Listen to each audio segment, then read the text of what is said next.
In this video, I'll be showing you how to fix your hotspots not working on your iPhone. So you can see this here. Let me scroll on top and then you can see my data. When I turn it on and I long press, my hotspot isn't working. Let me show you guys how to fix that. It's very simple.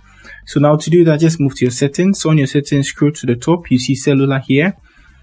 Tap on that and then you open the cellular data network. Tap on that too as well. Scroll to the bottom and you're going to see your personal hotspots there. You're going to change the name for the APN. Let's just make it internet. Mostly it works when you do it this way.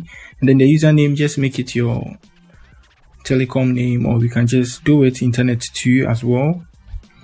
After that, we are done. We just come back to the settings again. I think we are done here. So all we are going to do is, you see personal hotspot appears now. So we just scroll to the top here, long press. It should appear now.